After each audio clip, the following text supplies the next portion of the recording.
Hello students, welcome to our an amazing channel SR Academy. तो आज हम करने जा रहे हैं क्लास 10th के साइंस का चैप्टर है हमारा human I and colourful world. अब हम human I and colourful world के टॉप 25 पीवाईक्यूज के बारे में डिस्कस करेंगे, जो हमारे मोस्ट इंपॉर्टेंट टॉपिक्स में से पीवाईक्यूज रिपीटेड हैं, जिन टॉपिक से कई बार पीवाईक्यूज हमें रिपीटेड मिले हैं 4 to 5 ईयर्स के। आज हम उन सारे 25 पीवाईक्यूज को यहाँ पे डिस्कस करेंगे जिनके चांसेस बहुत ज्यादा हैं एग्जाम में आने के।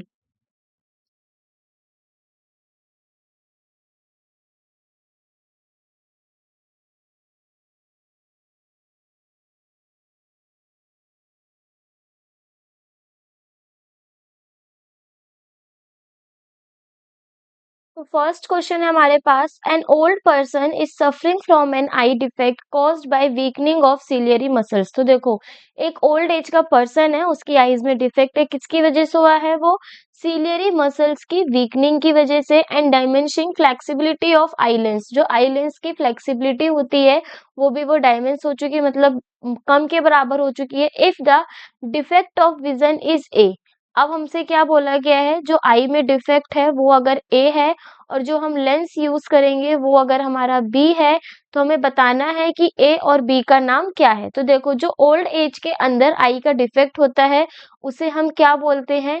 प्रेस बायोपिया। अब जब प्रेस बायोपिया होता है किसी भी ओल्ड एज के पर्सन को, जिनकी सीलियरी मसल्स क्या हो जाती है? बहुत ज्यादा वीक हो जाती हैं, तो उनकी आई को करेक्ट करने के लिए वहां पे एक लेंस का यूज किया जाता है। वो कौन सा लेंस होता है हमारा इसमें? Bifocal lens. अब हमारे पास यहाँ पे चार ऑप्शन है, ए बी और सी और D.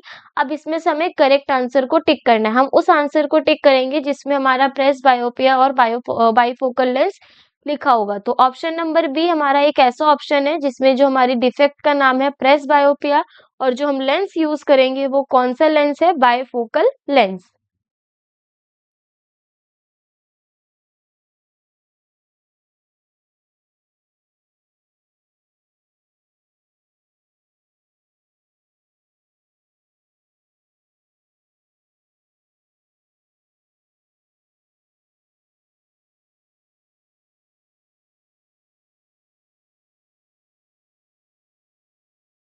Question number two, the possible way to restore clear vision of those peoples whose eyeball has elongated is the use of suitable। तो देखो, पॉसिबल वे किस जिससे हम क्लियर विजन को रिस्टोर कर सकते हैं उन प्यूपल्स के अंदर जिनकी जो आई बॉल हो जाती है वो इलोंगेट हो जाती है। तो देखो, आई बॉल इलोंगेट होती है किसकी वजह से? जो हमारी लाइट फोकस होती है फ्रंट ऑफ रेटिना के बजाय कहीं और पे, ठीक है। और इस कंडीशन को हम क्या बोलते हैं?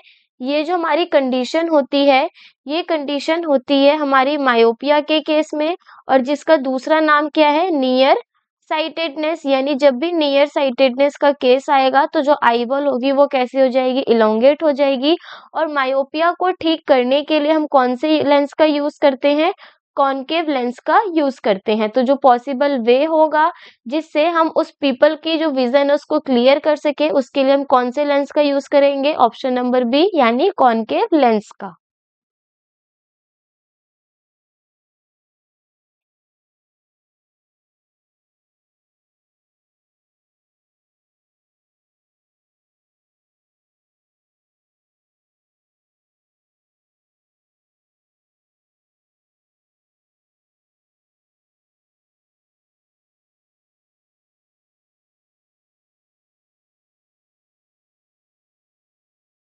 Question number three, the part of human I which controls the amount of light entering into it.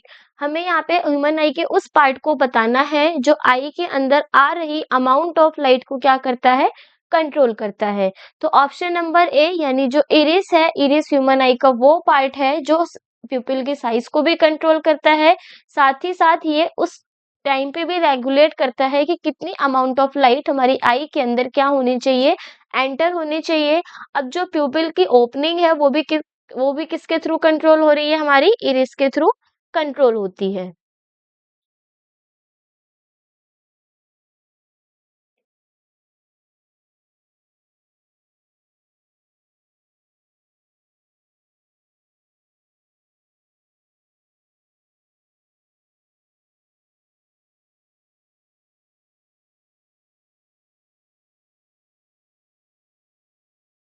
Next है हमारे पास क्वेश्चन नंबर 4, जिसमें गिव रीजन से रिलेटेड हमारे पास क्वेश्चन है।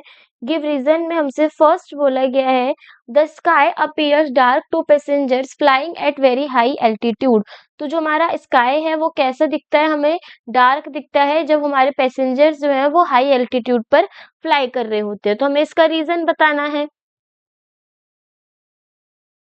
इसका रीजन होगा हमारे पास, देखो जो हमारा स्काई है वो पैसेंजर्स को डार्क क्यों दिखता है हाई एल्टीट्यूड में, क्योंकि जो हाइट्स होती है वहां पे जो हमारा एटमॉस्फेयर है वो बहुत पतला होता है, बहुत थिन होता है। इसका मतलब वहां पे बहुत ही कम अमाउंट में एयर के मॉलिक्यूल्स प्रेजेंट होंगे जो सन की लाइट को स्कैटर करेंगे। अब जो हमारा स्कैटरिंग होता है स्काई के अंदर ब्लू कलर की, वो किस पे डिपेंड करता है कि कितने वहां पे पार्टिकल्स या फिर मॉलिक्यूल्स प्रेजेंट है। अब वहां पे हमारा जो एयर है यानी जो एटमॉस्फेयर है हाई एल्टीट्यूड पे, वहां पे हमारी स्कैटरिंग क्या होती है, एब्सेंस होती है, क्योंकि वहां पे कम अमाउंट में एयर के मॉलिक्यूल्स प्रेजेंट होते हैं।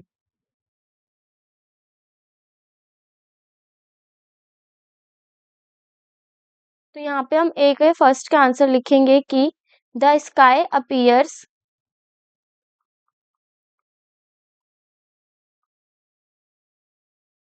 Dark to passengers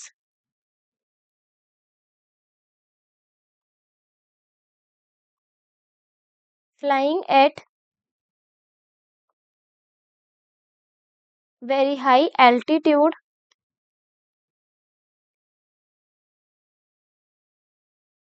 because at such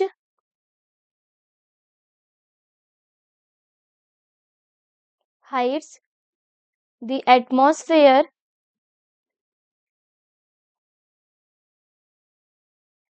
is very thin. This means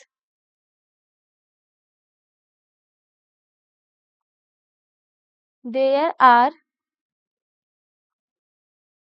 fewer air molecules to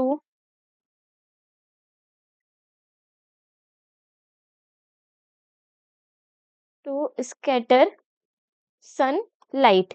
अब जो हमारी स्कैटरिंग है, since scattering is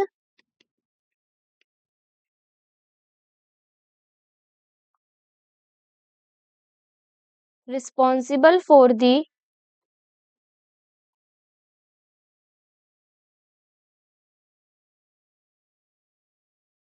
blue colour of the sky, the absence of significant the absence of significant scattering makes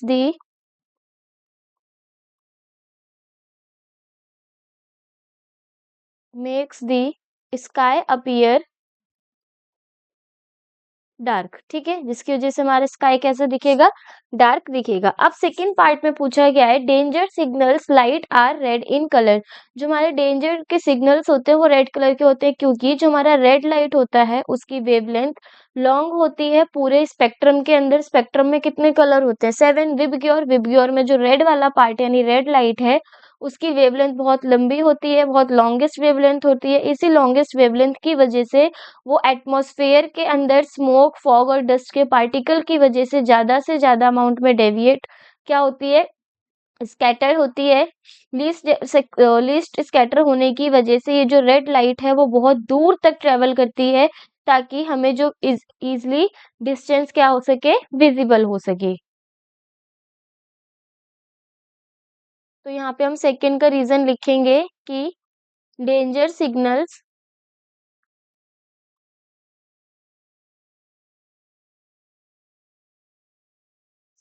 lights are red in colour because red light has the longest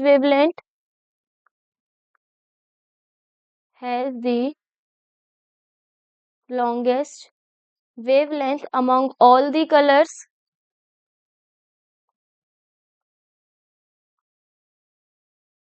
of the visible spectrum.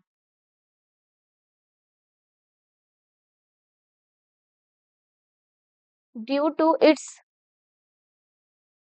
long wavelength, Due to its long wavelength, it is scattered the least by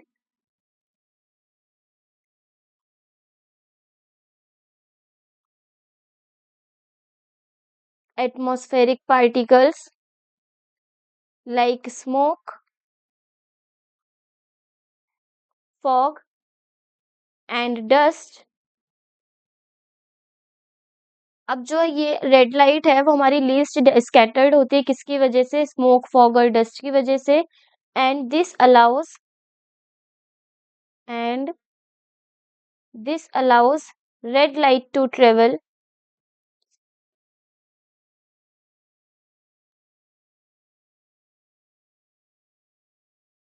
the farthest without being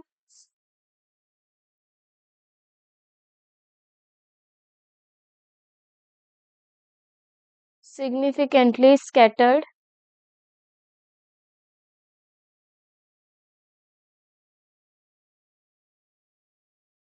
making it easily visible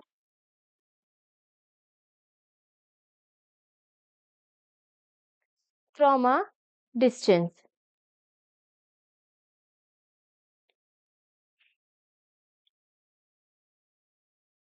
अब इसी में B part में हमसे पूछा गया है what is a rainbow? We see a rainbow in the sky only after the rainfall. Why? Rainbow क्या है और क्यों हम उसको स्काई में तभी देखते हैं जब हमारी रेनफॉल हो जाती है उसके बाद। तो देखो जो हमारा रेनबो है, रेनबो एक हमारा नेचुरल स्पेक्ट्रम है जो हमें स्काई में देखने को मिलता है आफ्टर रेनफॉल यानी बारिश होने के बाद।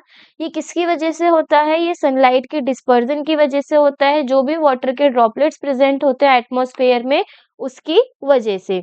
अब ये जो हमारी रेन ड्रॉप्स हैं वो किसकी तरह एक्ट करती हैं? एज अ प्रिज्म की तरह एक्ट करती हैं, जिसमें जब हमारी रेनफॉल के अंदर जो हमारे वाटर ड्रॉपलेट्स हैं वो एटमॉस्फेयर में प्रेजेंट है, जैसे ही उसमें से सनलाइट डिसअपियर होती है, सनलाइट हमारी एक तरीके की व्हाइट लाइट होती है और जो रेन ड्रॉप है वो हमारी किसकी तरह बिहेव कर रहे हैं? प्रिज्म की तरह। और जब व्हाइट लाइट प्रिज्म पे पड़ती है यानी व्हाइट लाइट जब रेन ड्रॉप पे पड़ेगी तो वो 7 कलर्स में यानी विबग्योर की फॉर्मेशन करेगी और यही विबग्योर किसकी फॉर्मेशन करता है? रेनबो की फॉर्मेशन को करता है।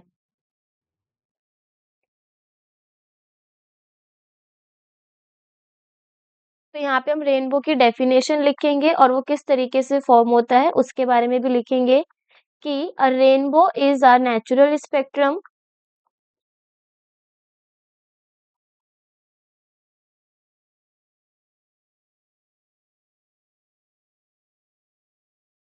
appearing in the sky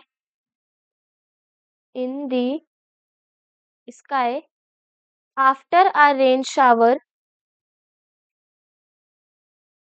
It is caused by the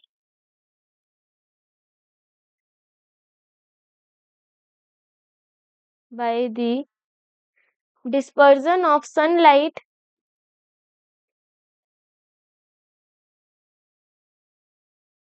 by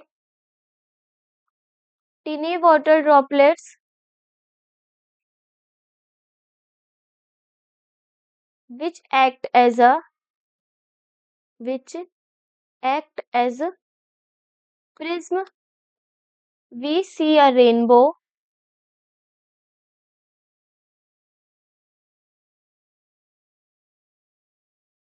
only after rainfall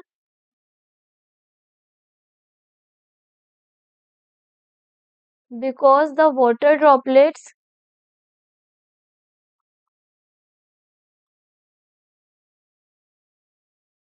in the atmosphere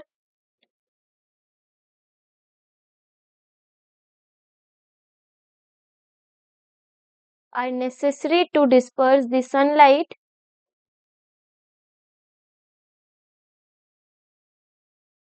are necessary to disperse the sunlight and these raindrops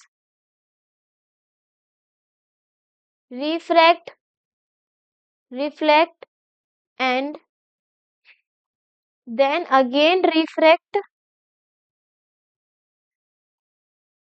the sunlight, splitting it into splitting it into its constituent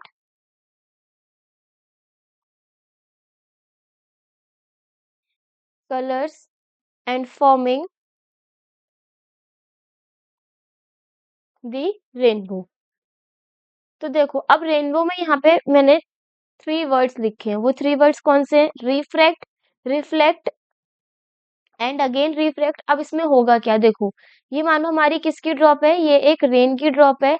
अब ये जो rain की drop है इसमें क्या पड़ेगी, sunlight पड़ेगी।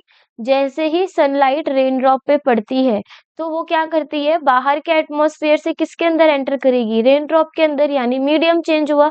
Medium change होते ही यहाँ पे क्या होता है, रिफ्रैक्ट होता है। रिफ्रैक्शन का मतलब क्या होता है, जब लाइट हमारी एक मीडियम से दूसरी मीडियम में ट्रेवल करे। अब जैसे ही रेन ड्रॉप के अंदर सनलाइट रिफ्रैक्ट करके जाती है तो यहाँ से रिफ्लेक्शन होता है। कैसा रिफ्लेक्शन, इंटरनल रिफ्लेक्शन।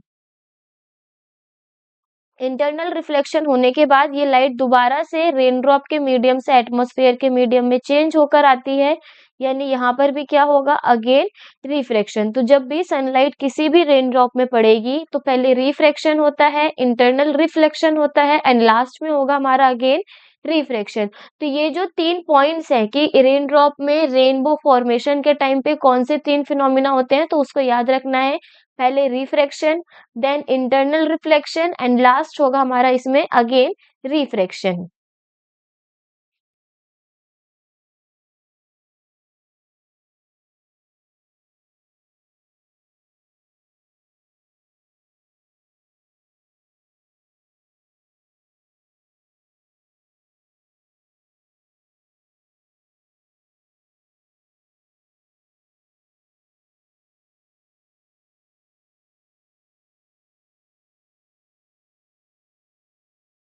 नेक्स्ट है हमारे पास क्वेश्चन नंबर 5। क्वेश्चन नंबर 5 में बोला गया है, a person uses lenses of +2 dioptre power in his spectacles for the correction of his vision.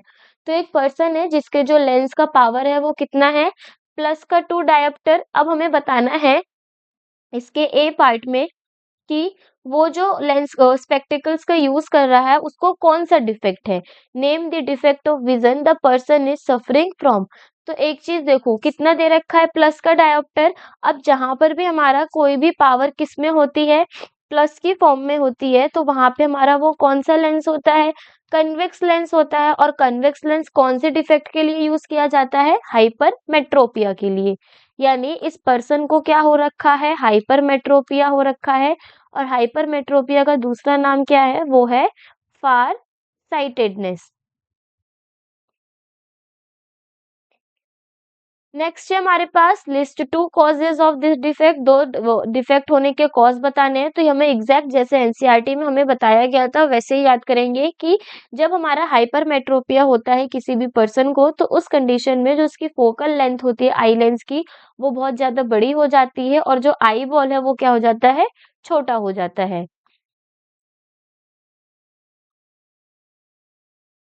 यानी फर्स्ट डिफेक्ट का रीजन क्या है कि द द फोकल लेंथ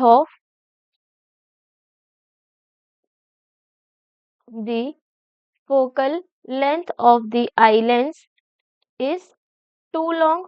वो कैसे हो जाती है, बहुत ज्यादा लॉन्ग हो जाती है। एंड सेकंड है the eyeball has become the eyeball has become too small. Eyeball कैसी हो जाएगी, बहुत छोटी हो जाएगी। नेक्स्ट है हमारे पास इसमें सी पार्ट में, determine the focal length of the lenses used in the spectacles. किस तरीके की फोकल लेंथ का हमें यहाँ पे यूज करना चाहिए स्पेक्टिकल्स के अंदर। तो देखो पावर हमें गिवन है, पावर कितनी है, वो है हमारी 2 डायोप्टर। और हमें पता है पावर किसके बराबर होता है, 1/f के। अगर हम यहाँ से फोकल लेंथ निकालेंगे तो वो क्या हो जाएगी, 1/p। यानी 1 में 2.0, पॉइंट हटाएंगे, जीरो लगाएंगे, देन कैंसिल, 2 को 1 से कैंसिल करेंगे, वैल्यू कितनी आएगी, 0.5 मीटर। तो स्पेक्टिकल्स में जो हमारी लेंथ यूज होगी, फोकल लेंथ, वो होगी 0.5 मीटर। और अगर सेंटीमीटर में बात करें तो ये हो जाएगी हमारी इसमें 50 सेंटीमीटर। तो ये है हमारे ह्यूमन आई के इंपॉर्टेंट क्वेश्चंस कि किस किस तरीके से हमारे पीवाईक्यूज में आए हुए हैं।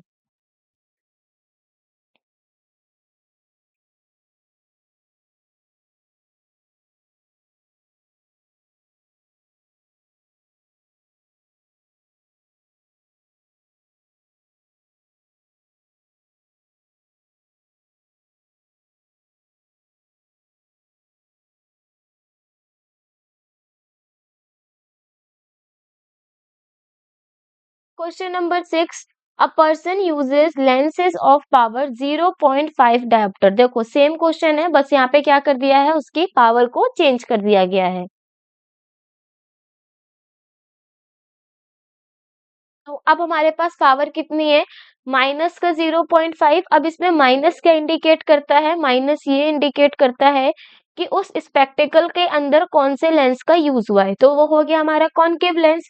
और कॉनकेव लेंस कौन सी डिजीज के, कौन से डिफेक्ट में हम यूज करते हैं, वो है हमारा इसमें मायोपिया।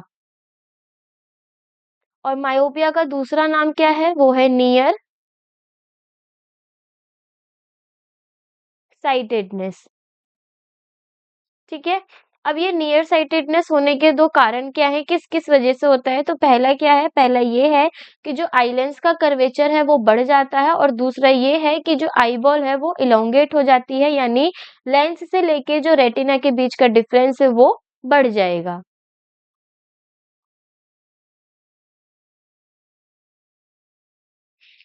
तो यहाँ पे हम लिखेंगे an increase in the curvature of,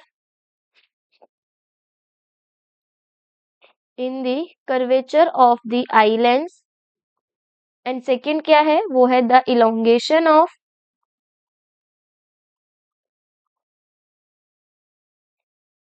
the elongation of the eyeball, which increases the distance between the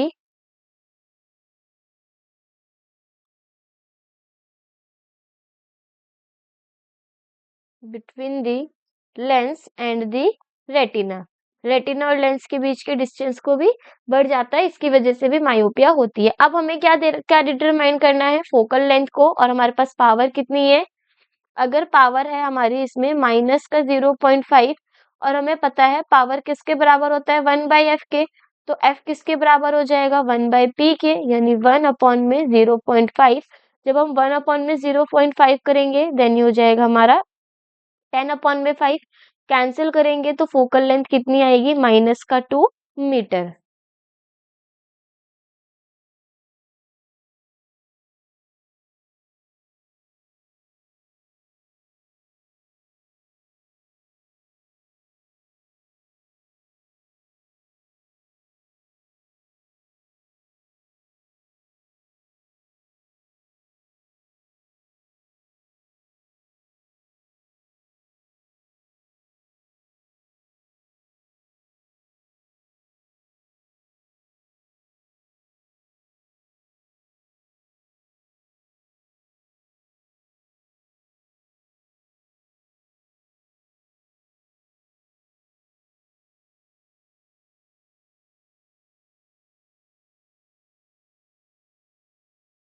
next हमारे पास question number 7, when do we say that a particular person is suffering from hypermetropia. तो देखो क्या बोला गया है कि बहुत सारे पर्सन ऐसे हैं उनको क्या होता है, हाइपरमेट्रोपिया होता है। हमें उसके दो कॉज बताने हैं, लेंस बताना है, किस तरीके से हम उसको यूज करेंगे। देखो लेंस के लिए हाइपरमेट्रोपिया के केस में कौन सा लगता है, कॉन्वेक्स लेंस लगता है। और उसके डिफेक्ट होने के रीजन क्या है कि जो हमारा आई लेंस है वो कैसा हो जाएगा, लॉन्ग हो जाएगा, और साथ ही साथ जो हमारी आई बॉल है वो कैसी हो जाएगी, शॉर्ट हो जाएगी। इसको हम ऑलरेडी अपने पिछले क्वेश्चन में डिस्कस कर चुके हैं। तो देखो हाइपरमेट्रोपिया को पूछ रहा है, लेकिन उसके तरीके क्या क्या हैं। पहले उसने डायरेक्ट पूछ लिया, पावर दे दी गई है, और हमसे पूछा गया है कि अगर वो इस पॉइंट का चश्मा लगाता है, कोई पर्सन इस पावर का चश्मा लगाता है, तो बताओ उसे कौन सी डिफेक्ट है, उसको डिफेक्ट को ठीक करने के लिए कौन सा लेंस का यूज किया जाता है, क्यों इसको डिफेक्ट होता है, और इस डिफेक्ट के दौरान जो हमें पावर गिवन है उसके अकॉर्डिंग किसी भी लेंस की फोकल लेंथ क्या होगी। और इसमें क्वेश्चन नंबर 7 में हमसे बोला गया है कि मोस्टली पर्सन क्या होते हैं, हाइपरमेट्रोपिया के कॉज होते हैं। हमें उस कॉज के उस डिफेक्ट के दो कॉज बताने हैं, और उसको किस तरीके से सही किया जा सकता है उसके बारे में भी बताना है। क्वेश्चन सेम है, पूछने का तरीका बस क्या हो गया, यहाँ पर डिफरेंट हो गया है।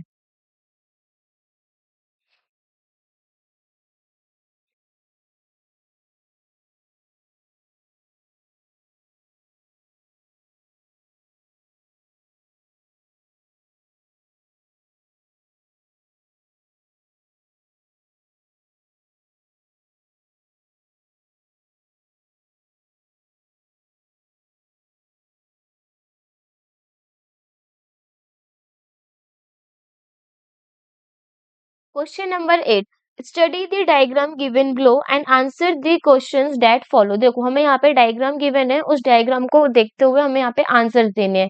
तो अगर हम इस डायग्राम में देखें तो सबसे पहले हमसे पूछा गया है फर्स्ट पार्ट में, name the defect of vision depicted in this diagram stating the part of the I responsible for this condition. हमें बताना है कि इस कंडीशन में कौन सा डिफेक्ट उसे हुआ है। तो देखो इस डायग्राम में क्या दिखाया गया है कि जो हमारी लाइट रेज आ रही है डिस्टेंट ऑब्जेक्ट से, वो कन्वर्जिंग हो रही है कहाँ पर, रेटिना पे।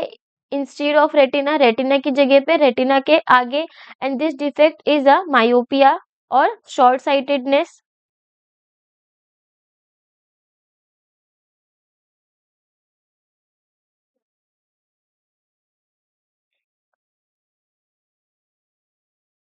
वन मोर थिंग, सॉरी, देखो यहाँ पे क्या हो रहा है, यहाँ पे हमारे साथ लाइट आ रही है लेकिन वो जो इमेज है वो रेटिना पे ना बनकर कहाँ बन रही है, रेटिना से पीछे। और जिस कंडीशन में रेटिना से पीछे इमेज की फॉर्मेशन होती है, वो कौन सी डिजीज होती है, वो होती है हमारी इसमें हाइपरमेट्रोपिया। कौन सी हो गई, हाइपरमेट्रोपिया डिजीज हो गई। अब हमसे इसमें क्या पूछा गया है, list two causes of this defect. दो कॉजेज हमें पता है कि जो हमारी आई बॉल है वो स्मॉल हो जाएगी और फोकल लेंथ बड़ी हो जाएगी। थर्ड पार्ट में हमसे इसमें पूछा गया है name the type of lens use. तो कौन सी लेंस का यूज करेंगे हम इसमें, कॉन्वेक्स लेंस का यूज करेंगे। तो हाइपरमेट्रोपिया का ही क्वेश्चन है लेकिन अब कैसा बेस्ड है, डायग्राम बेस्ड।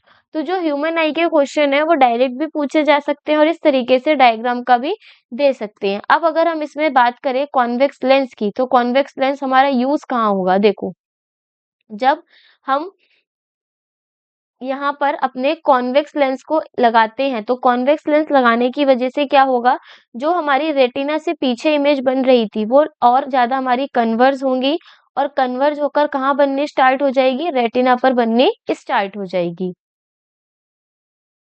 नेक्स्ट है हमारे पास इसमें बी पार्ट में, what is a dispersion of white light. White light का डिस्पर्जन क्या है, state its course and draw a diagram of show dispersion of a beam white light by a glass prism. हमें white light के dispersion को दिखाना है किसके अंदर से, ग्लास प्रिज्म के अंदर से।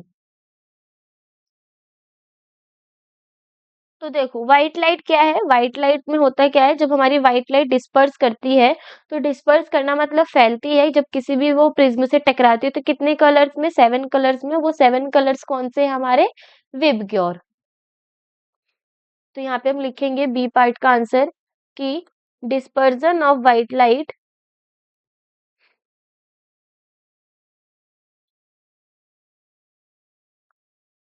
Dispersion of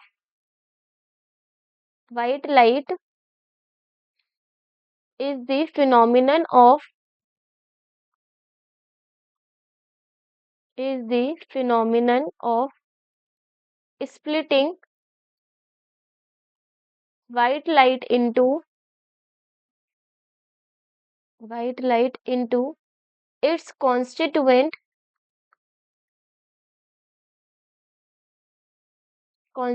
colours. और वो कलर्स कौन से हैं, violet, indigo, blue, green, yellow, orange and red. ठीक है, जब इसको हम किससे पास करते हैं, व्हेन इट ट्रांसफर्स या फिर passes through a transparent medium, transparent medium like a glass prism. ठीक है, अब अगर हम यहाँ पे इसके डायग्राम को ड्रॉ करें तो देखो मानो ये हमारे पास ग्लास प्रिज्म है। अब इस ग्लास प्रिज्म से जब हमारी लाइट एंटर करती है तो वो टोटल कितने कलर्स में बेंड हो जाती है, 7 कलर्स में, 5, 6 और ये 7। कौन से, वो विब ग्योर। और ये विब ग्योर ही क्या है, violet, indigo, blue, green, yellow, orange और रेड। तो इस तरीके से व्हाइट लाइट का क्या होता है, डिस्पर्जन।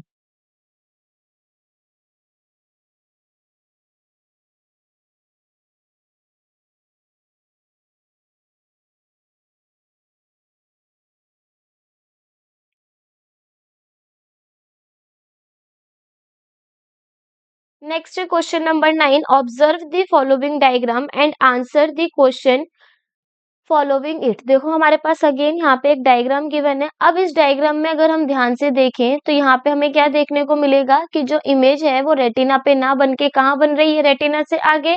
तो जब रेटिना से आगे इमेज बनती है तो उस कंडीशन में कौन सा डिफेक्ट होता है, मायोपिया यानी नियर साइटेडनेस होता है। उसके दो कॉजेस कौन से हैं, किसकी वजह से होगा, सबसे पहला जो क्या है, कर्वेचर जो होगा आई लेंस का वो बढ़ जाता है। और दूसरा डिफेक्ट क्या, कॉज क्या है कि जो हमारी आई बॉल है उसमें इलोंगेशन देखने को मिलती है। अब क्या बोला गया है, कौन से लेंस का हम यहाँ पे यूज करते हैं, तो वो कौन सा लेंस होता है हमारा मायोपिया के केस में, concave lens.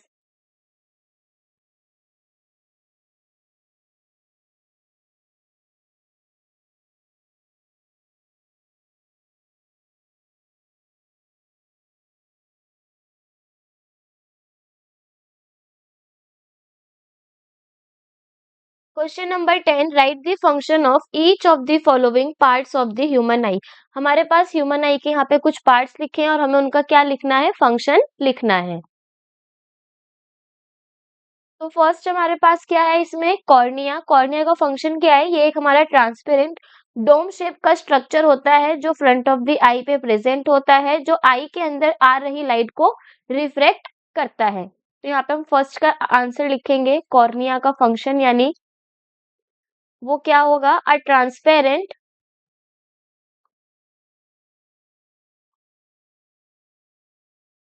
A transparent dome shaped structure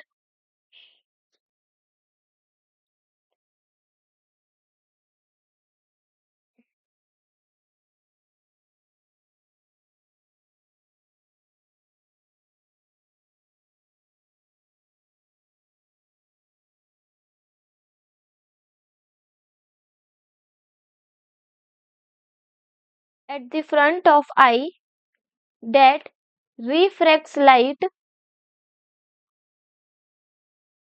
as it enters the eye, जब वो क्या करेगा, आई पे एंटर करेगा। ठीक है, बी क्या है, बी है हमारा इसमें, सॉरी सेकंड पार्ट क्या है, सेकंड है हमारा iris.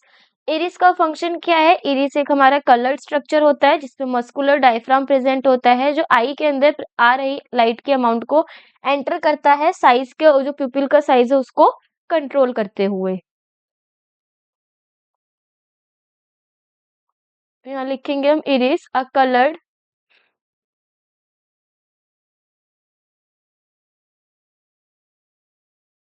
muscular diaphragm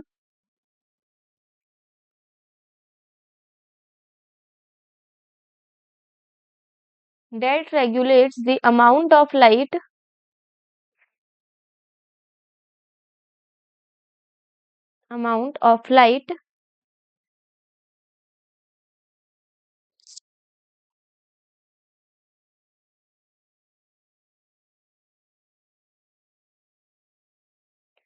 entering the eye by controlling the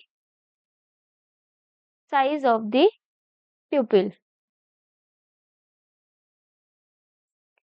third है हमारे पास इसमें क्रिस्टलाइन लेंस। क्रिस्टलाइन लेंस क्या है, तो यहाँ पे अगर हम क्रिस्टलाइन लेंस का फंक्शन लिखें तो ये एक हमारा ट्रांसपेरेंट बाई कन्वेक्स लेंस होता है जो इरिस के पीछे प्रेजेंट होता है, जो क्या करता है अपनी शेप को चेंज करता है ताकि वो लाइट को फोकस कर सके कहाँ पे, रेटिना के अंदर। तो यहाँ पे हम लिखेंगे कि क्रिस्टलाइन क्या है, a transparent by convex lens behind the iris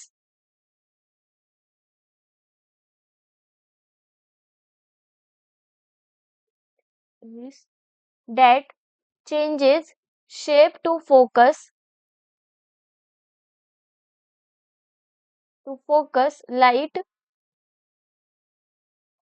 onto the retina, कहाँ पर, रेटिना पे। ठीक है, फोर्थ क्या है, फोर्थ है हमारे पास इसमें सीलियरी मसल्स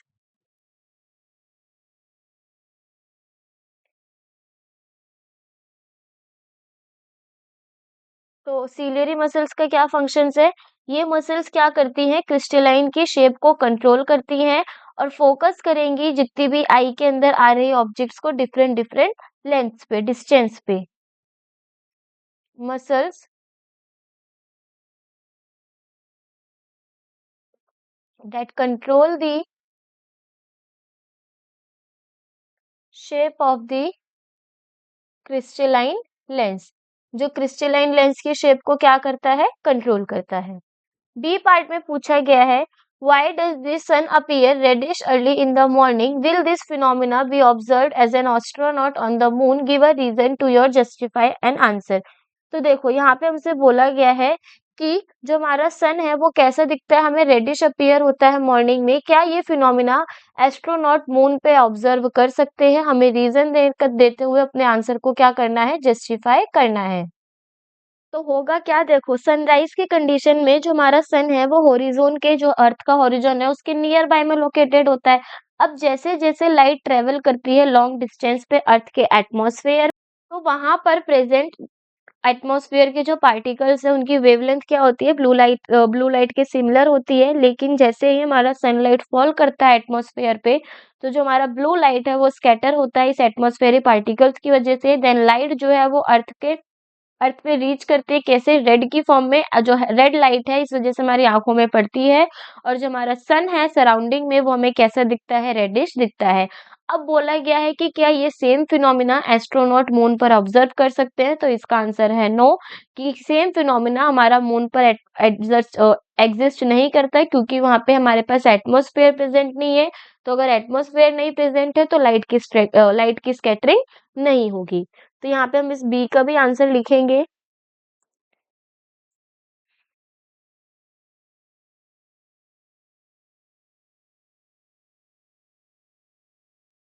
बी का आंसर क्या है कि at sunrise the sun is located near horizon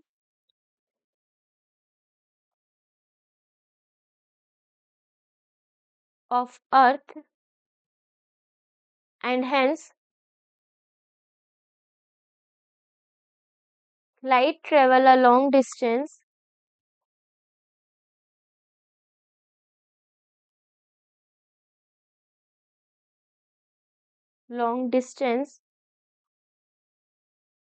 through earth atmosphere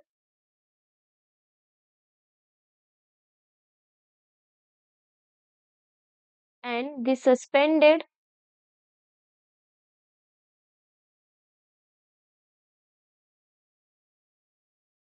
atmospheric particle have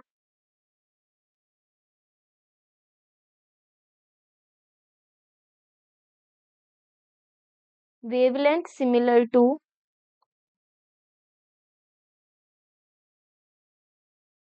blue light when sunlight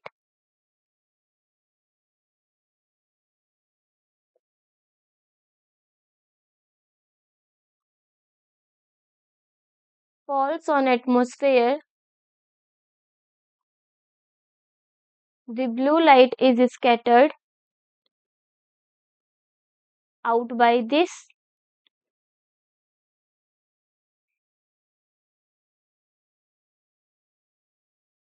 atmospheric particle.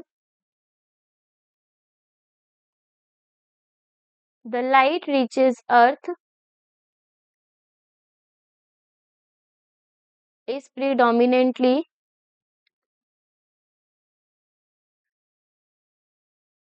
कैसा है? वो रेड है। इसी वजह से हैंस रेड लाइट, जो हमारी रेड लाइट है वो कहाँ तक पहुंचेगी? आइस तक पहुंचेगी। और इसी वजह से हमारे जो सन है वो सनराइज के टाइम पे कैसा दिखता है हमें? राइट सॉरी रेडिश कलर का दिखता है। The sun and its surrounding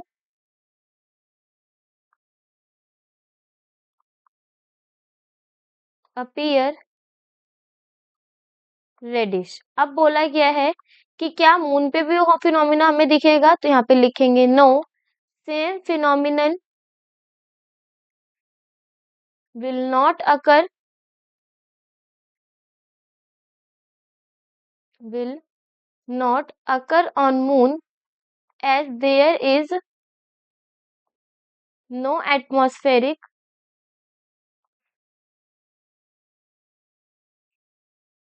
to scatter light। ठीक है, तो ये रीजन है, इस वजह से हमारा जो सनराइज के टाइम पे सन है वो कैसा अपीयर होता है, हमें रेडिश देखने को मिलता है।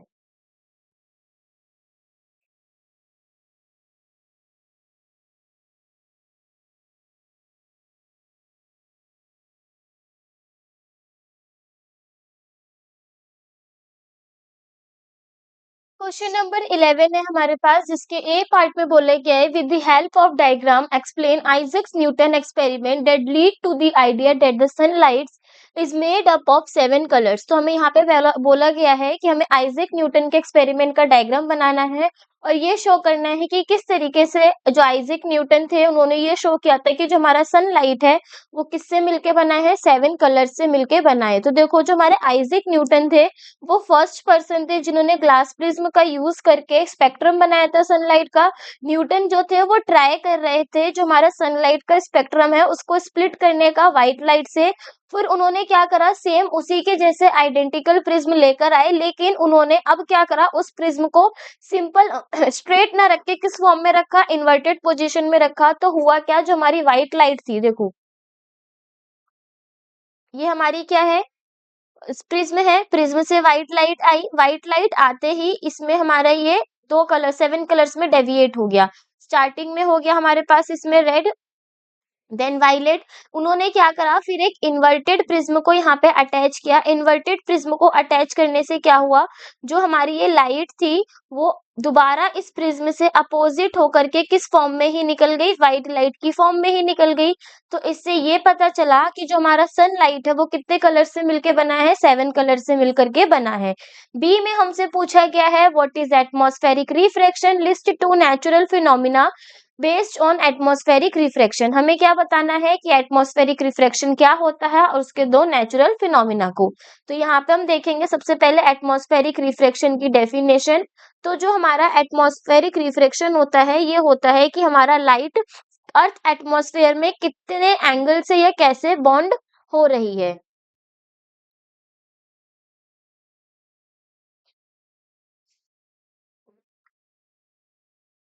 Atmospheric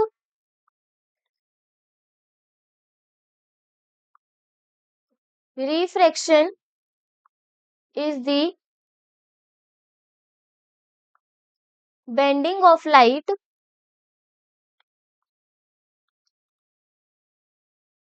as it passes through the earth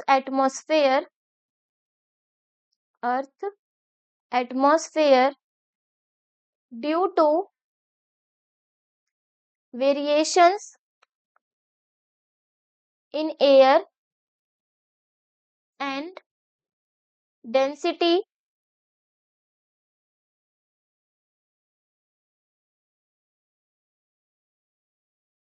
and temperature.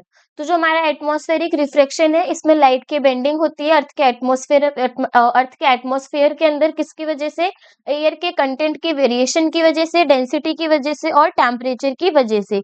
अब इसमें 2 नेचुरल एटमॉस्फेरिक रिफ्रैक्शन के फिनोमिना क्या है, पहला है इसमें ट्विंकलिंग ऑफ स्टार यानी तारों का चमकना।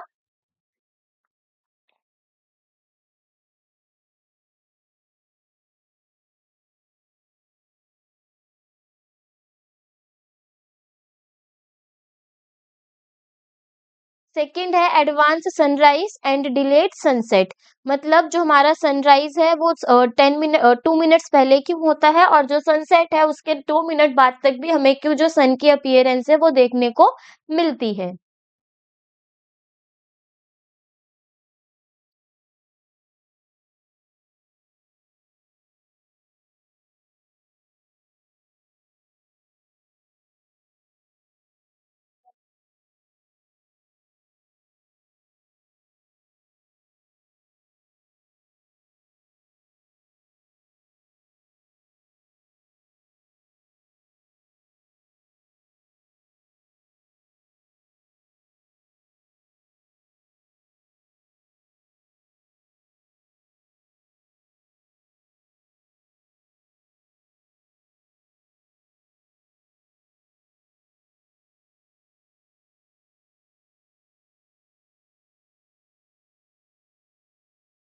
Question number 12. Due to gradual weakening of ciliary muscles and diminishing flexibility of the eye lens at a certain defect of vision arises. देखो क्या बोला गया है, जब हमारी सीलियरी मसल्स के अंदर वीकनिंग हो जाती है, जो फ्लेक्सिबिलिटी होती है आई लेंस की वो कम हो जाती है, तो वहां पे हमें डिफेक्ट्स देखने को मिलते हैं विजन में। हमें उस डिफेक्ट का नाम बताना है। तो सबसे पहला, जो सीलियरी मसल्स की वीकनिंग की वजह से हो फ्लेक्सिबिलिटी आई लेंस की कम हो जाती है, तो ये हमारी ओल्ड एज पर्सन के अंदर डिफेक्ट होता है, जिसको हम बोलते हैं presbyopia. Name the types of lens required by such persons to improve their vision. हम कौन से लेंस का यूज करते हैं इस कंडीशन में? तो यहाँ पे जो हमारा लेंस यूज होता है वो होता है बायफोकल लेंस, जिसमें हमारा कनकेव और कॉन्वेक्स दोनों लेंस इन्वॉल्व होते हैं। अगर हम यहाँ पे एक चश्मे को ड्रॉ करें, देखो ये हो गया चश्मा। इस चश्मे के अंदर जो हमारा अपर पार्ट होता है, इस अपर पार्ट में होता है हमारा कॉनकेव लेंस, और जो हमारा इसमें लोअर पार्ट है उसमें होता है कॉन्वेक्स लेंस। ठीक है। Explain the structure and function of such a lens. हमें क्या बताना है इसमें? जो स्ट्रक्चर और फंक्शन है लेंस के उसको बताना है। तो ये जो हमारा बायफोकल लेंस होता है ये क्या करता है, हमारे जो फ्लेक्सिबिलिटी कम हो गई है आईज के लेंस की उसको मेंटेन करता है, जिससे हम जो प्रेस बायोपिया के पर्सन होते हैं वो पास का और दूर का दोनों साइड्स का देख पाते हैं।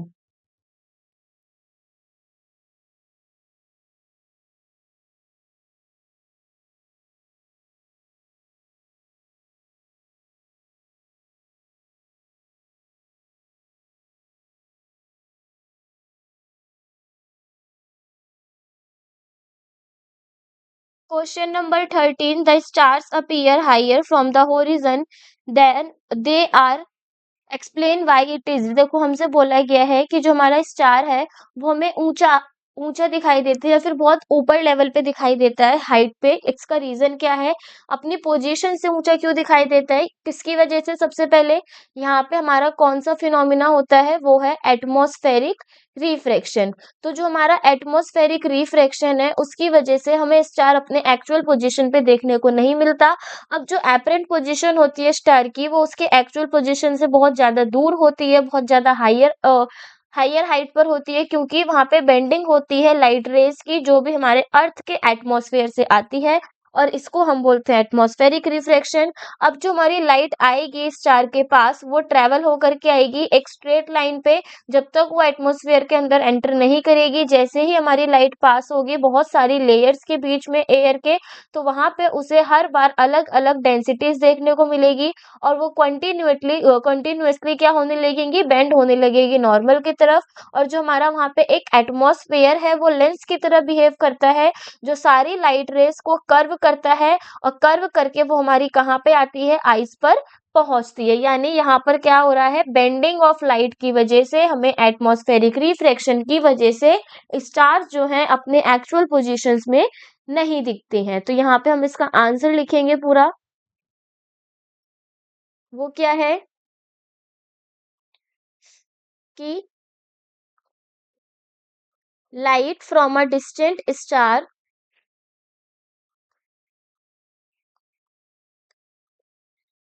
travels in a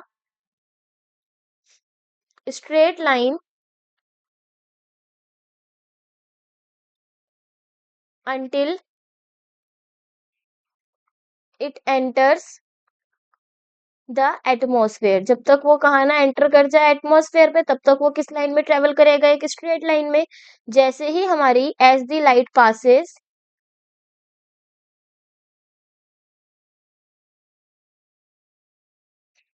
through layers of air के बीच में से पास होगा, विथ वेरिंग डेंसिटी, बहुत सारी डेंसिटीज के बीच से। It continuously it continuously bends bends towards the normal. वो कहाँ की तरफ बेंड करने लगेगा, नॉर्मल की तरफ। And the atmosphere acts like a lens acts like a lens making the light rays making the light rays curve downwards before reaching an observer's आई। ठीक है, आई जो हमारी आईज है, ऑब्जर्वर की आई पे पहुंचने से पहले वो हमें कैसे दिखेगा, light rays curve downward direction में देखने को मिलेगी, और जो ऑब्जर्वर है वो ये प्रिसाइज करेगा कि जो हमारा स्टार है वो स्ट्रेट लाइन के ना होकर के अपने नॉर्मल पोजीशन से हायर पोजीशन पर है।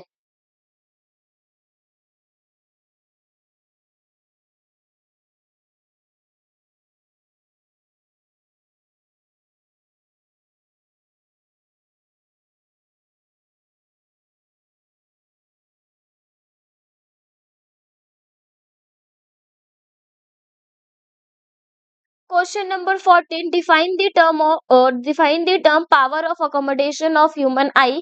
ह्यूमन आई के अंदर पावर ऑफ अकोमोडेशन क्या है, उस टर्म को हमें डिफाइन करना है।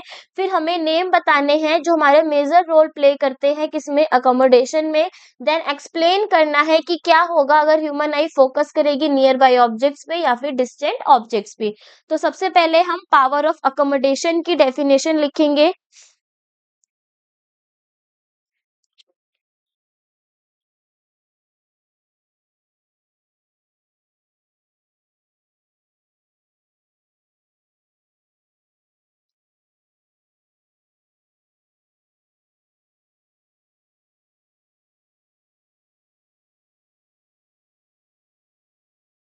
पावर ऑफ अकोमोडेशन की डेफिनेशन क्या है, जो हमारा पावर ऑफ अकोमोडेशन है ये होती है आई लेंस की एबिलिटी अपने फोकल लेंथ को एडजस्ट करने के लिए, ताकि फोकस रेस पर हमारी जो लाइट्स है, वो जो हमारी लाइट रेज है वो आराम से आ सके और हम डिस्टेंट के ऑब्जेक्ट्स और नियर बाय ऑब्जेक्ट्स को क्लियरली देख सके।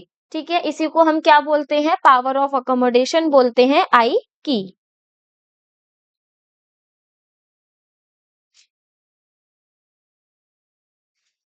यहाँ लिखेंगे हम the ability of the eye lens to adjust its focal length so as to clearly focus rays coming from distant as well as near objects on the retina is called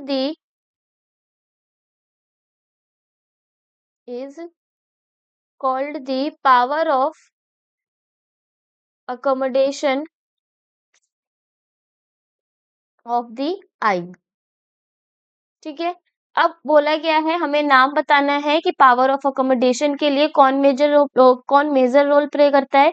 तो जो हमारा power of accommodation है वो किसके through maintain होता है, वो होता है हमारा इसमें सीलियरी मसल्स, क्योंकि सीलियरी मसल्स ही क्या करती हैं, एडजस्ट करती हैं आई लेंस के फोकल लेंथ को। अब बोला गया है क्या होगा जब हमारा ह्यूमन आई फोकस करेगा नियर बाय ऑब्जेक्ट्स को। तो देखो, जब हमारा human I near by objects पे फोकस करेगा तो उस कंडीशन में जो हमारी सीलियरी मसल्स है वो क्या करेंगी, कॉन्ट्रैक्ट करेंगी। सीलियरी मसल्स कॉन्ट्रैक्ट करेंगी। कॉन्ट्रैक्ट करने से क्या होगा, जो हमारा आई लेंस है वो हो जाएगा थिकर यानी मोटा हो जाएगा, और वो और भी ज्यादा कैसा हो जाएगा, कॉन्वेक्स हो जाएगा, जिसकी वजह से जो हमारी फोकल लेंथ है वो डिक्रीज हो जाएगी यानी कम हो जाएगी, और कम होने की वजह से जो हमारी इमेज है हम उसको क्लियरली देख सकते हैं। दूसरा था हमारे पास इसमें डिस्टेंट ऑब्जेक्ट, यानी दूर के ऑब्जेक्ट को जब हम देखेंगे तो क्या होगा, तो जब हम दूर के ऑब्जेक्ट पे अपनी आई को फोकस करेंगे तो जो हमारी सीलियरी मसल्स है उस कंडीशन में कॉन्ट्रैक्ट ना करके किस पोजीशन पे रहेंगी, रिलैक्स में रहेंगी, और जो हमारी आई का लेंस है वो अब यहाँ पे क्या हो जाएगा, थिनर यानी पतला हो जाएगा और साथ ही साथ कैसा हो जाएगा, फ्लैट हो जाएगा। फ्लैटर होते ही जो हमारी फोकल लेंथ है वो क्या हो जाएगी, इंक्रीज हो जाएगी, ताकि हम दूर तक की चीजों को आसानी से देख सकें।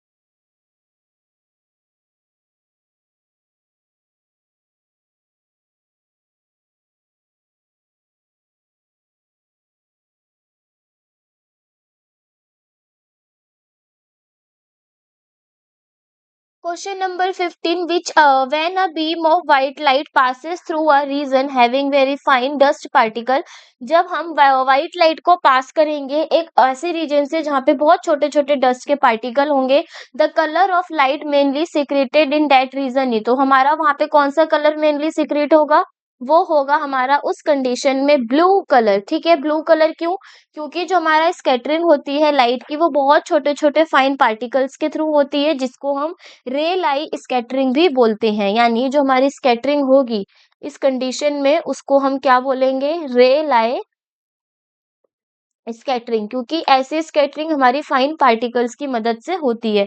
अब रे लाइट लॉ के अकॉर्डिंग ये बोला गया है रे लाइट लॉ ऑफ स्कैटरिंग में कि जो हमारी स्कैटर्ड लाइट की इंटेंसिटी है वो क्या होती है, इनवर्सली प्रोपोर्शनल होती है।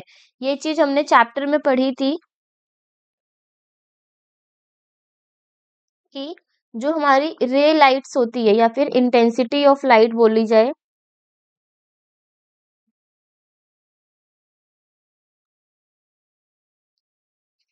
Intensity of scattered light is inversely proportional to wavelength की पावर 4। ये क्या था, ये है हमारा इसमें रे लाइ जो लॉ है उसकी स्टेटमेंट की जो हमारी इंटेंसिटी होगी कि कितनी इंटेंसिटी से हमारी लाइट स्कैटर करेगी वो इनवर्सली प्रोपोर्शनल होती है लैम्डा की फोर्थ पावर के। इसका मतलब ये है कि जैसे हमारी शॉर्टर वेवलेंथ होगी लाइट की वो उतना ज्यादा और उतनी अच्छे से हमारी क्या होगी, स्कैटर्ड होगी, और अगर किसी की लॉन्गर वेवलेंथ होगी तो उसकी स्कैटरिंग क्या होगी, कम होगी। और जो हमारा ब्लू लाइट होती है उसकी वेवलेंथ कम होती है, इसकी वजह से हमारा रेड ऑरेंज येलो ना हो करके सबसे अच्छे तरीके से फाइन डस्ट पार्टिकल की वजह से जो हमारी लाइट स्कैटर्ड होगी वो होगी ब्लू लाइट। यानी option number C is the correct answer of question number 15।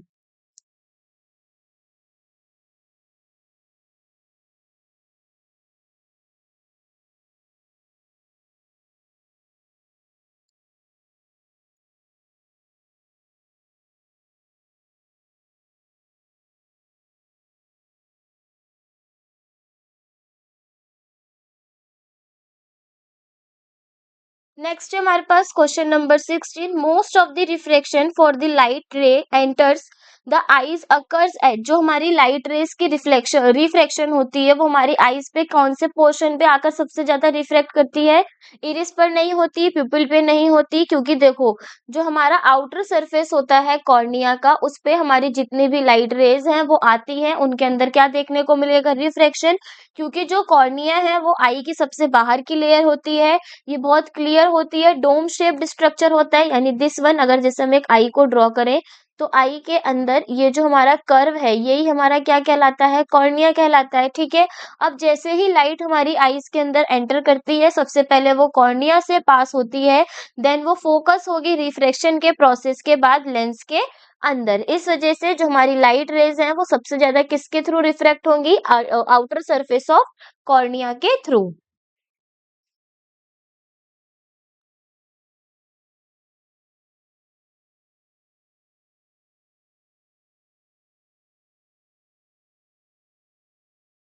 Question number 17, what is rainbow, rainbow क्या है, इंद्रधनुष क्या है, उसके बारे में पूछा गया है। देखो तो जो हमारा रेनबो है वो 7 कलर्स से मिलके बनता है, और वो 7 कलर्स कौन से हैं, VIBGYOR, violet, indigo blue, green, yellow, orange और रेड। अब जो हमारा रेनबो है ये एक तरीके का हमारा ऑप्टिकल फिनोमिना है जिसके अंदर जो हमारी सनलाइट है वो डिस्पर्स होती है एक छोटे से वाटर के पार्टिकल्स के थ्रू। तो सबसे पहले यहाँ पे हम सिंपल एक रेनबो की डेफिनेशन लिखेंगे, लेकिन मैं यहाँ पे फिनोमिना को भी बता देती हूँ। देखो मानो ये क्या है हमारी इसमें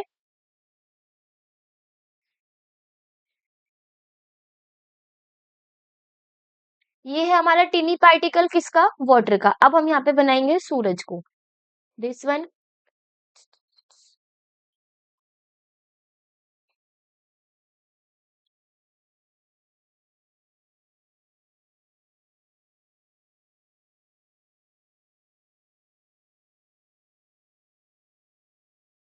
अब होगा क्या, ये जो सन है इससे सनलाइट आएगी, और वो जो सनलाइट होती है, आइजैक न्यूटन के एक्सपेरिमेंट से ये पता चला कि जो हमारी सनलाइट है वो किसकी तरह रिएक्ट करती है, एक व्हाइट लाइट होती है। तो यहाँ से व्हाइट लाइट हमारी आएगी। अब देखो, जो यहाँ पर हमारा ये क्या है, वाटर ड्रॉपलेट है, ठीक है। ये जो हमारा टिनी वाटर ड्रॉपलेट है वो किसकी तरह बिहेव करेगा, एज अ प्रिज्म की तरह बिहेव करेगा। जब ये एज अ प्रिज्म की तरह बिहेव करेगा, अब सनलाइट से क्या आएगी, हमारी व्हाइट लाइट आएगी। तो व्हाइट लाइट आते ही सबसे पहले यहाँ पे कौन सा फिनोमिना होगा, रिफ्रैक्शन। रिफ्रैक्शन का मतलब क्या हुआ, लाइट आई एक मीडियम से, बाहर के एटमॉस्फेयर के मीडियम से, वो अंदर एटमॉस्फेयर में गई, टिनी पार्टिकल्स के अंदर जाकर के वो रिफ्लेक्ट होगी, यानी टिनी पार्टिकल की बाउंड्री से टकराएगी। देन टकरा करके वो अगेन किसी भी ऑब्जर्वर की जो आई है वहां तक उसको रेनबो की फॉर्मेशन देखने को मिलेगी। देखो यहाँ पे रिफ्लेक्शन हुआ, सेकंड हम यहाँ पर होता है इंटरनल रिफ्लेक्शन। रिफ्रैक्शन का मतलब होता है मीडियम का चेंज होना। अब थर्ड में क्या होगा, जैसे ही रिफ्लेक्शन होने के बाद लाइट आएगी, वो दोबारा से टीनी पार्टिकल से बाहर जाएगी, तो यहाँ पे अगेन क्या देखने को मिलेगा, रिफ्रैक्शन देखने को मिलेगा। और जो यहाँ पे हमारा ऑब्जर्वर होगा उसकी आईज में क्या आएगी, वो सेवन कलर्स कौन से, विबग्योर की फॉर्मेशन होगी। और हमेशा याद रखना, जो हमारी रेनबो की फॉर्मेशन होती है वो सनराइज के डायरेक्शन के हमेशा अपोजिट में होती है। तो यहाँ पे हम नॉर्मल अब रेनबो की डेफिनेशन लिखेंगे कि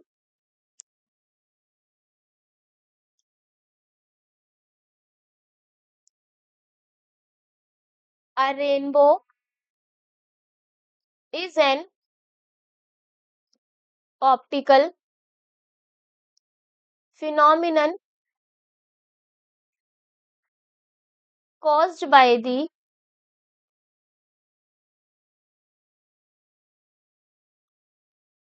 dispersion of sunlight by tiny water droplets in the atmosphere. ठीक है, तो यहाँ पे क्या हुआ, डिस्पर्जन हुआ सनलाइट का वाटर ड्रॉपलेट्स के थ्रू। और यहाँ पे पूरे एक डायग्राम के थ्रू ये समझा दिया गया है कि किस तरीके से रेनबो की फॉर्मेशन होती है और कौन कौन से उसके अंदर इंपॉर्टेंट फिनोमिनाज होते हैं। हमेशा याद रखना, रेनबो की फॉर्मेशन में दो बार रिफ्रैक्शन होता है और एक बार हमारा उसमें इंटरनल रिफ्लेक्शन देखने को मिलता है।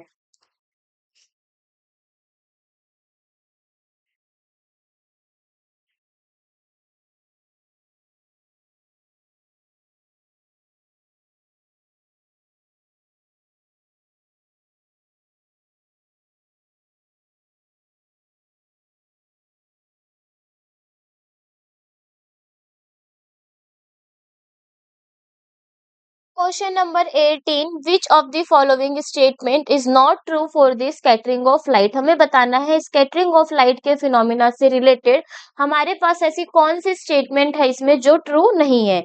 तो फर्स्ट बोली गई है, colour of scattered light depends on the size of the particles of the atmosphere. Yes, जो स्कैटरिंग ऑफ लाइट होती है किसी भी कलर की, वो उस पर डिपेंड करती है कि जो पार्टिकल का साइज है वो कैसा है। जितने छोटे पार्टिकल्स होंगे उतनी ज्यादा और उतने अच्छे तरीके से हमारी लाइट की क्या होगी, स्कैटरिंग होगी। बी में दे रखा है, red light is least scattered in the atmosphere. Yes, जो हमारी रेड लाइट है वो लीस्ट स्कैटर होती है, क्योंकि उसकी जो वेवलेंथ है वो बहुत ज्यादा क्या होती है, इंक्री लेंथ वेवलेंथ क्या होती है, बहुत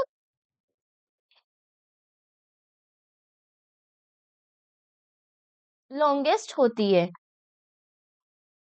सी बोला गया है, scattering of light take place as various colours of light white light travel with different speed in air. तो देखो जो हमारी स्कैटरिंग ऑफ लाइट होती है अलग अलग कलर्स की, वो व्हाइट लाइट जो ट्रेवल कर रही है अलग अलग स्पीड से एयर के अंदर, उस पर डिपेंड नहीं करती। जो हमारे फाइन पार्टिकल्स होते हैं एटमॉस्फेयर के, वो हमारी स्कैटरिंग करते हैं किसी भी तरीके की लाइट को। तो जो ऑप्शन सी होगा वो होगा इसका करेक्ट आंसर, जो हमारे स्कैटरिंग फिनोमिना के साथ नहीं इवॉल्व हो रहा। डी में दे रखा है कि जो फाइन पार्टिकल्स होते हैं एटमॉस्फेरिक एयर के, वो स्कैटर करते हैं ब्लू लाइट को ज्यादा एज कंपैरिजन टू रेड, क्योंकि जो हमारी ब्लू लाइट का वेवलेंथ है वो छोटा होता है। और हमें अकॉर्डिंग टू रेलाइज लॉ हमें ये पता है कि जिसकी वेवलेंथ जितनी ज्यादा छोटी होगी वो उतना ज्यादा क्या होंगे, स्कैटर्ड होंगे। यानी 18 का करेक्ट ऑप्शन क्या हो गया, option number C.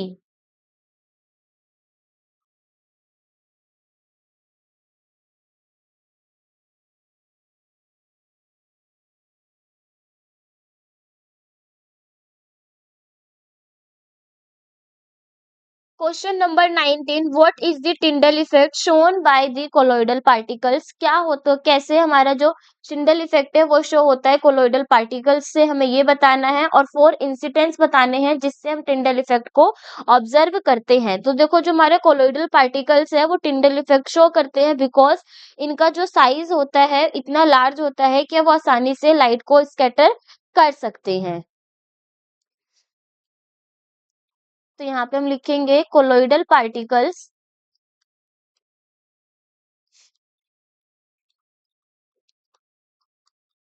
show the Tyndall effect, show the Tyndall effect because their size is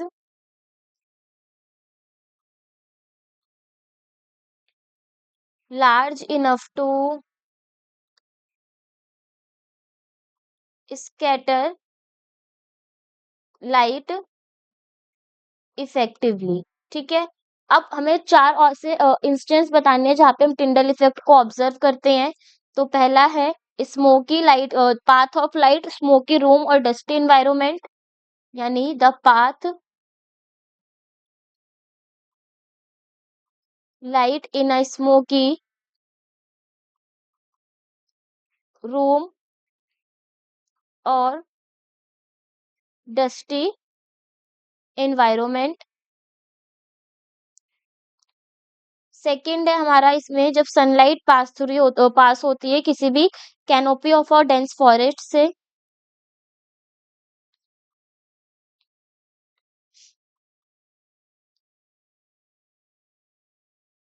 sunlight passing through a canopy of a dense forest.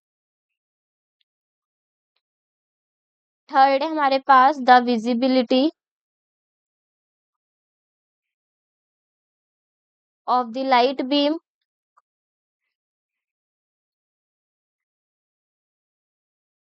From a projector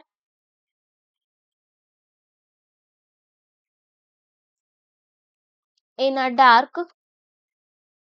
dark cinema hall के अंदर भी हम projector के through क्या देख सकते हैं, visibility देख सकते हैं लाइट बीम की, जिसके अंदर हमें टिंडल इफेक्ट देखने को मिलेगा। और जो ब्लू कलर होता है स्काई का, वो भी सनलाइट के अंदर जो सनलाइट के फाइन पार्टिकल्स हैं उनकी स्कैटरिंग की वजह से होता है, तो वो भी हमारा एक क्या हुआ, टिंडल इफेक्ट। तो यहाँ पे हम लिखेंगे the blue colour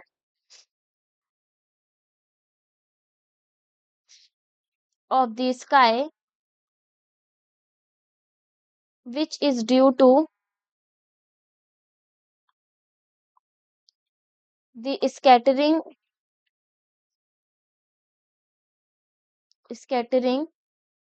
of sunlight by fine particles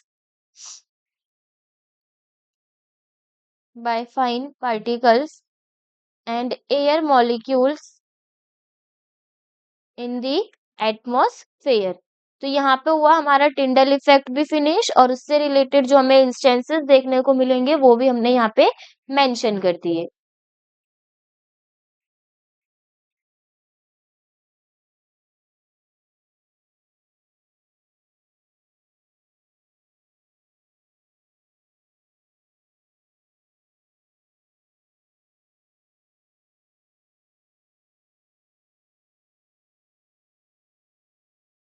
question number 20, name two defects of vision, mention their causes and type of lenses uses to correct them.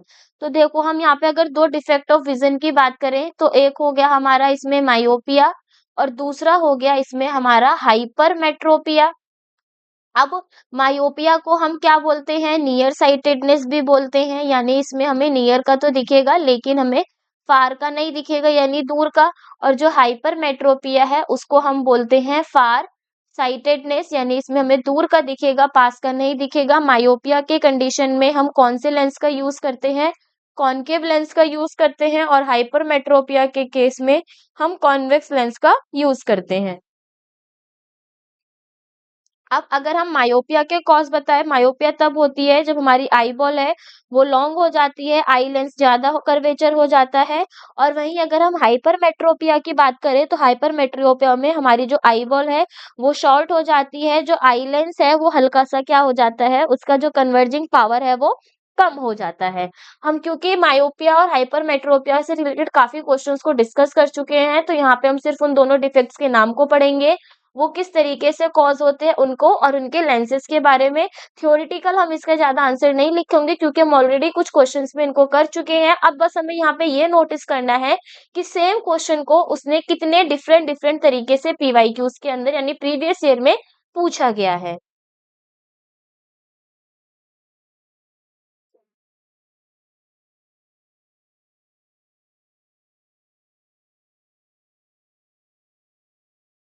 Question number 21, give reasons for the following. हमें give reasons देने हैं, reason बताने हैं इन सब के लिए। First दे रखा है danger signals installed at airports at the top of tall buildings are of red colour.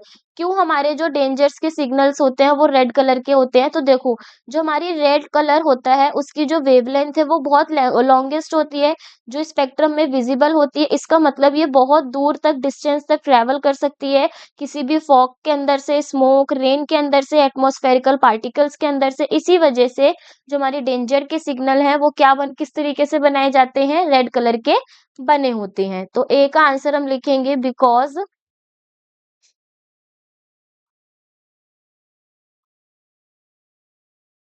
It has the longest wavelength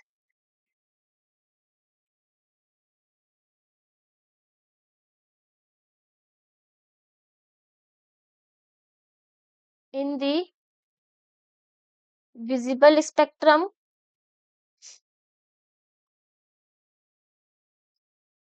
This means it can travel in the longest distance, traveled in the longest distance through fog,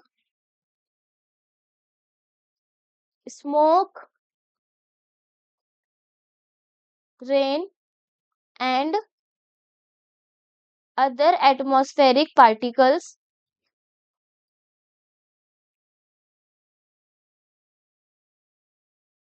without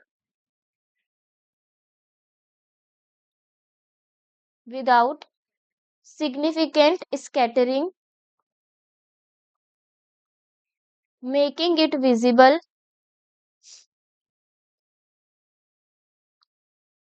making it visible from a far. दूर से भी वो हमें easily visible होता है। B में बोला गया है the sky appears dark to the passengers flying at very high altitude. जो हमारे स्काई के पैसेंजर्स होते हैं अगर वो हाई एल्टीट्यूड्स पे जाते हैं तो वहां पे उनको जो स्काई है वो कैसा दिखता है, डार्क दिखता है। क्यों? तो देखो हाई एल्टीट्यूड्स में जो हमारा एटमॉस्फेयर है वो बहुत पतला हो जाता है, वहां पे जो है लाइट की स्कैटरिंग नहीं हो पाती, इसी वजह से हमारा जो स्काई है वो कैसा दिखेगा, डार्क दिखेगा। तो यहाँ पे लिखेंगे at very high altitudes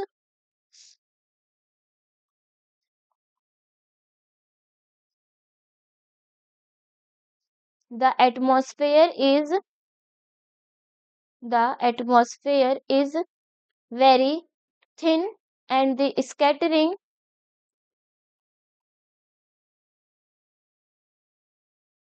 of light is not prominent।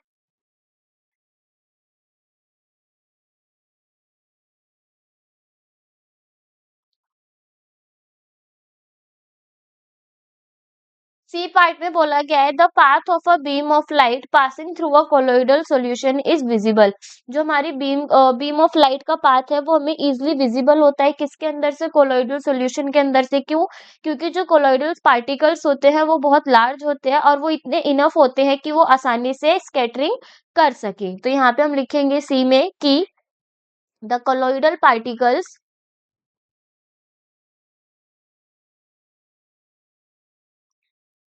Are large enough to scatter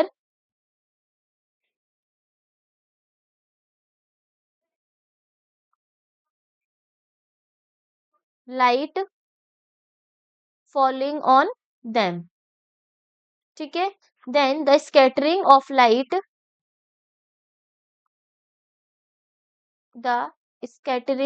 light by these particles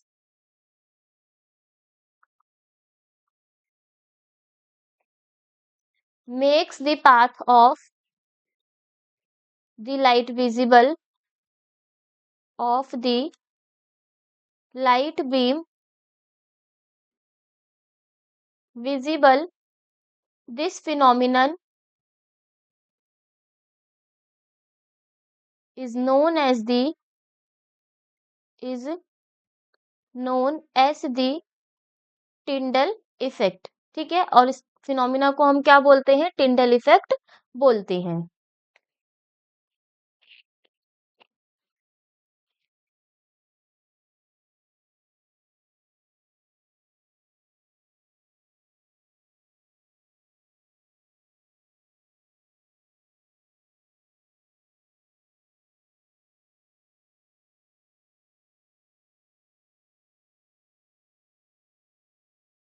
question number 22 हमारा असर्शन रीजन बेस्ड क्वेश्चन है,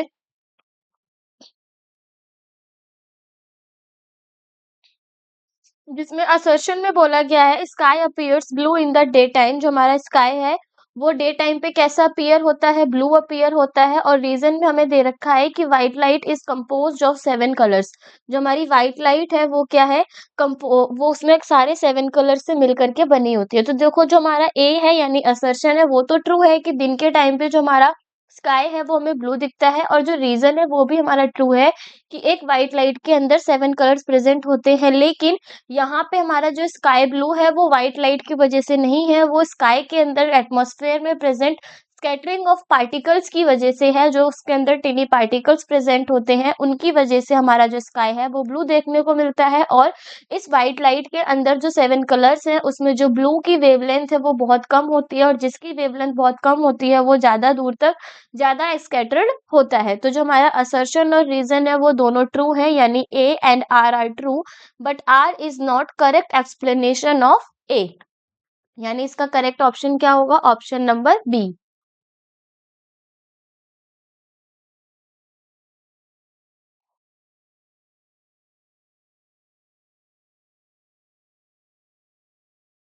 Next question number 23. What is atmospheric refraction?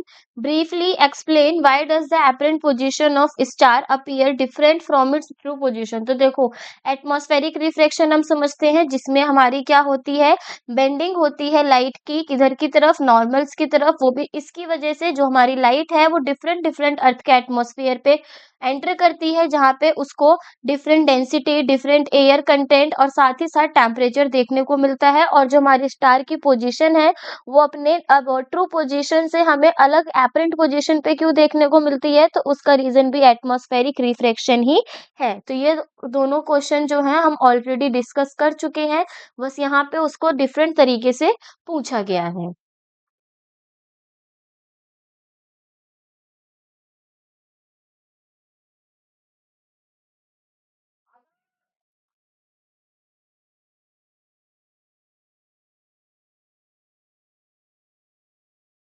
Next question है हमारा question number 24 the colour of the sky from the earth appears blue but from space it appears black Y.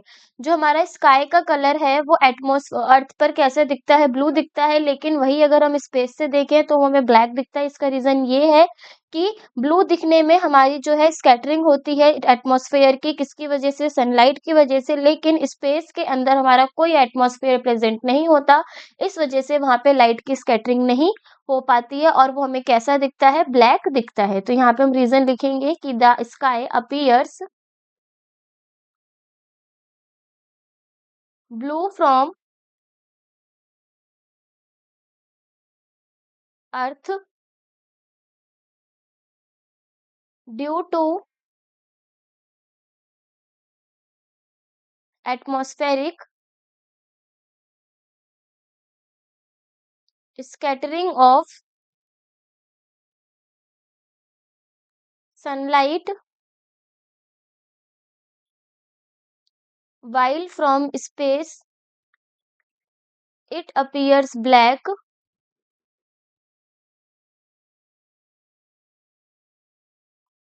because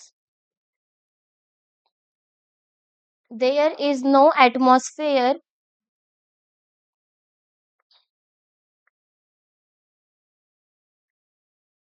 to scatter the light, क्योंकि वहां पे कोई atmosphere नहीं होता जिससे light की क्या हो सके, स्कैटरिंग हो सके।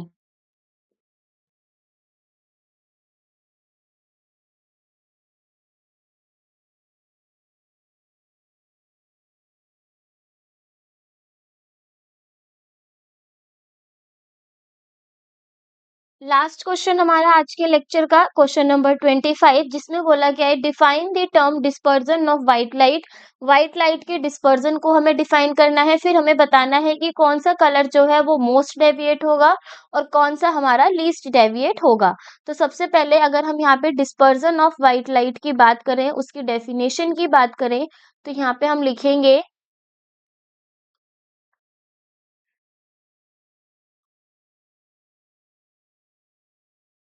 जो हमारा डिस्पर्जेंट ऑफ व्हाइट लाइट है, ये हमारा फिनोमिना है जिसमें हमारी व्हाइट लाइट स्प्लिट होती है 7 डिफरेंट डिफरेंट कलर्स में, जब वो किसी एक मीडियम जैसे प्रिज्म से पास होगी।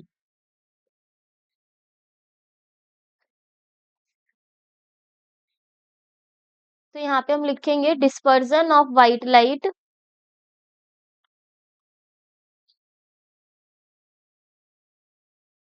Is the phenomenon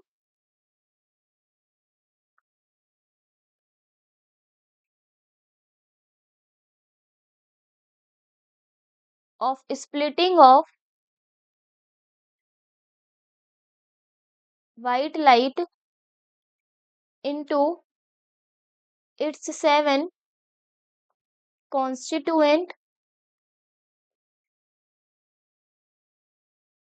colors when it passes through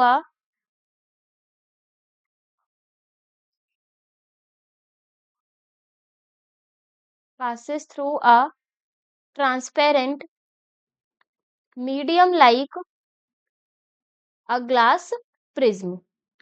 transparent medium जैसा हमारा इसमें ग्लास प्रिज्म है।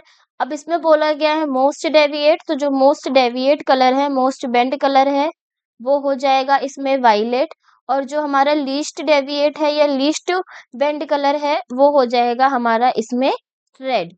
तो यहाँ पर होता है अब हमारे सारे 25 PYQs कंप्लीट, और इन सारे PYQs को कंप्लीट करने के बाद हमें यहाँ पे क्या चीजें देखने को मिलेंगी कि जो हमारा विजन की डिफेक्ट्स हैं वो सारे हमारे लिए इम्पोर्टेंट हैं।